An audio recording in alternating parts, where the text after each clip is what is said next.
घने जंगल के बीचों बीच, जहां सूरज की किरणें भी जमीन तक पहुंचने से पहले घने पत्तों से छन कर आती थीं, एक विशाल बरगद का पेड़ खड़ा था। यह पेड़ कालू नाम के एक कौवे का घर था। यह गर्मी का समय था और जंगल में भोजन की भारी कमी हो गई थी। नदी नाले सूखने लगे थे और छोटे मोटे कीड़े मकोड़े भी जमीन की दरारों में छिप गए थे। कालू के घोंसले में उसकी पत्नी काकी और 3 छोटे बच्चे थे, जो सुबह से ही भूख से कांव कांव का शोर मचा रहे थे। आज मैं पास वाले गांव का रुख करूंगा, काकी ने चिंता से कहा, लेकिन वहां इंसान रहते हैं, वे खतरनाक होते हैं, बच्चे पत्थर मारते हैं। आलू पेड़ की डाल पर बैठकर सुस्ता रहा था। वह इतना भारी टुकड़ा लेकर उड़ने से थक गया था। चतुरा लोमड़ी अपनी पूंछ हिलाती हुई उसे देखकर मुस्कुरा रही थी। कालू तुरंत सतर्क हो गया। वह लोमड़ियों को जानता था, वे भरोसे के लायक नहीं होती। उसने अपनी चोंच में पनीर को और मजबूती से दबा लिया। चतुरा ने अचानक अपना चेहरा थोड़ा उदास बना लिया। लेकिन महाराज, वह आह भरते हुए बोली, इतनी खूबियों के बावजूद मेरे दिल में एक छोटा सा मलाल है। उत्सुक हो गया। उसमें अपनी गर्दन टेढ़ी की, मानो पूछ रहा हो। क्या? चतुरा बोली, कल जंगल में संगीत की महफिल जमी थी। कालू जड़वत हो गया। वह पेड़ की डाल पर बैठा अपनी खुली चोंच के साथ नीचे जमीन पर खड़ी लोमड़ी को देखता रहा। उसने पनीर का एक छोटा टुकड़ा चबाया और स्वाद का आनंद लेते हुए बोली, आह, क्या स्वाद है!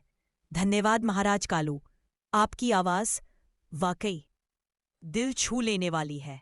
इतनी सुरीली है कि इसने मेरे मुंह में पनीर ही गिरा दिया। कालू शर्मिंदगी से पानी पानी हो गया। वह एक शब्द नहीं बोल सका।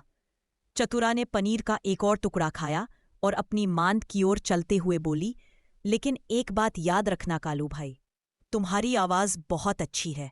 कालू ने गहरी सांस ली और उन्हें पूरी कहानी सुनाई, कैसे वह बहादुरी से पनीर लाया और कैसे चतुरा लोमड़ी ने उसकी झूठी तारीफ करके उसे बेवकूफ बना दिया। और आंखें गुस्से से लाल हो गईं।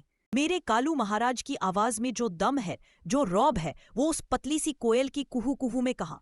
मैंने उनसे कहा कि जब आप गाते हैं तो जंगल गूंज उठता है, लेकिन एक बार, बस एक बार अपनी सुरीली आवाज में एक गीत गाकर कैसे चतुरा लोमड़ी ने उसकी झूठी तारीफ करके उसे बेवकूफ बना दिया और पनीर छीन लिया। घोंसले में सन्नाटा छा गया। काकी ने कुछ देर चुप रहने के बाद कहा, आज पेट भरने के लिए खाना नहीं है, लेकिन लगता है आज हमें जिंदगी भर के लिए एक सबक मिल गया है। कालू ने अपनी पत्नी की ओर देखा। तुम सही कह रही हो। आज मैं समझ गया कि झूठी तारीफ जहर से भी ज्यादा खतरनाक होती है। यह आपकी अक्ल पर पर्दा डाल देती है। भारी मन से कालू अपनी घोंसले की ओर उड़ा। आज उसकी काव काव में कोई जीत का शोर नहीं था। वह चुपचाप घोंसले के किनारे पर आकर बैठ गया। आ गए आप? काकी ने उम्मीद से पूछा। बच्चे भूखे हैं, क्या लाए हो? कालू ने अपनी नजरें झुका ली। आज मैं कुछ नहीं लाया। कुछ नहीं लाए? काकी ने अविश्वास से कहा। लेकिन आपने तो कहा था।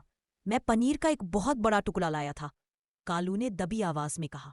गांव से, हलवाई की दुकान से। तो फिर वह कहाँ है? बच्चों ने भी चहकना बंद कर दिया था। मुड़कर बोली, जिनका पेट तारीफों से भर जाता है, उनका असली खाना अक्सर गिर जाता है।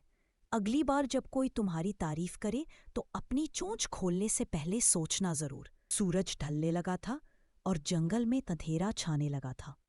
उसकी सारी अकड़, सारा घमंड शर्मिंदगी के आंसुओं में बह गया था।